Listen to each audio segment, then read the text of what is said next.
So I'm pleased to say that I've got some quite good news to report about the Save the Ketton Redwoods campaign. First of all, I just wanted to thank everybody who has helped.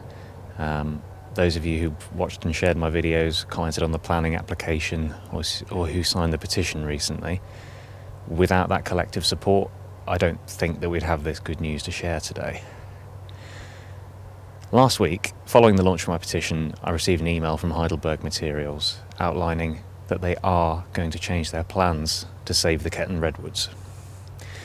Now, as you'll be aware, there are 2 groves of redwoods.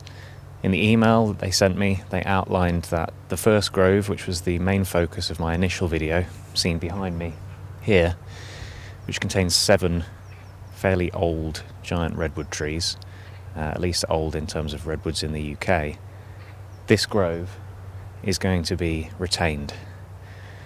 In addition to that, the section of ridge and furrow grassland that you can see behind me over here, towards Empingham Road, what they described as a sizable portion of that will also be retained. Moreover, it will become publicly accessible via a new footpath that they plan to put in along the edge of Field 14. This is amazing news, and I can't understate how happy I was to hear this. But there's a few things to bear in mind.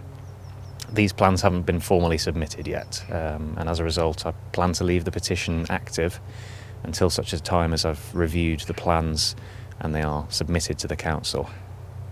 Second of all, their email didn't mention to me the second grove of redwoods, which I'm looking at just across the field over here, and I'll show you in a second.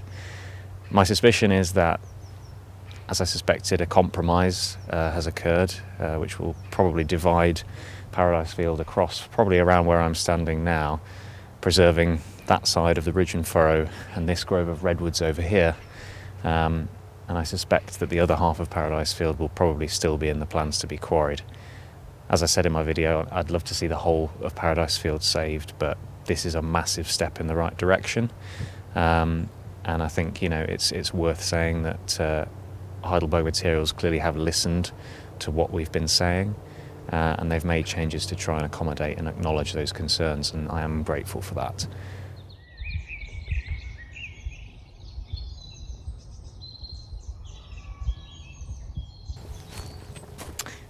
So this is within the second grove of redwoods, which are further to the west, and on the plans lie deeper within the proposed extraction area. These trees, as I say, were not mentioned in the email I received, and I just wanted to point out a few things about these trees. First of all, 5 of them have got some very, very serious damage. Now, this is within a pasture, and unfortunately the fence around this little copse of trees is long gone, and sheep have irreversibly damaged 5 of these giant redwoods significantly, to the point where they all have a degree of heart rot. That is quite concerning, and obviously would severely limit the lifespan of these trees. That's not to say that they're all damaged. There are 1 or 2 that have managed to escape the clutches of the sheep. But it's just worth bearing in mind that this grove is in much poorer health than the grove that Heidelberg have said they're going to retain. Within the grove near to Empingham Road, all of the trees look very healthy and don't show any signs of any damage to the bark, especially around the bases. And the fence over there is intact and has kept the sheep away from these trees. We'll see what the formal plans say, but I am going to suggest to Heidelberg that if they are going to take out this grove of all admittedly unhealthy giant redwoods, then perhaps they could consider doing some planting of a remedial grove of redwoods once they've finished working the area out as part of the planned restoration. It's also important to consider that there are a number of beautiful beech and oak trees growing in this grove, as well as a large group of very tall Corsican pines over in this direction. It's hard to say exactly what will happen without the fully outlined plan, so I'll cover this in a bit more detail when we've got some more concrete information.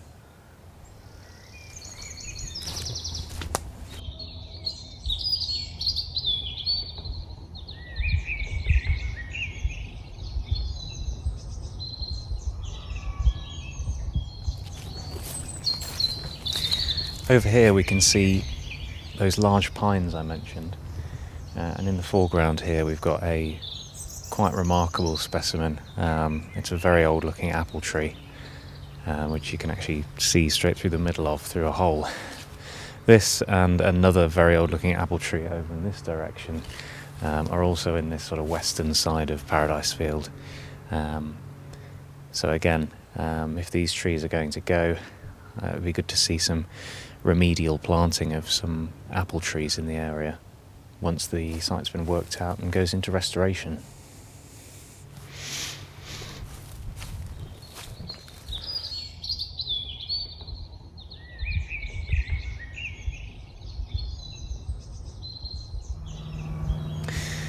So, moving forward, I am working on a third episode of the Save the Ketton Redwoods series, and hopefully that will have a more positive vibe to it now that we've at least seen some major steps in the right direction. It'll focus on the significance of the plot, particularly the history of ridge and furrow grassland and why it's significant. I plan to talk a bit about Thomas Burroughs and his influence, and also we're going to try and collect some dimensional data about these trees, so height and girth, and I'm going to try and collate some of the older maps that I've found which show the trees growing here in the 1800s. So that's all to come. As I said, I'm extremely happy with the progress, and thank you to everybody who's helped. It wouldn't be happening if we didn't all raise our voices together, so thank you very much.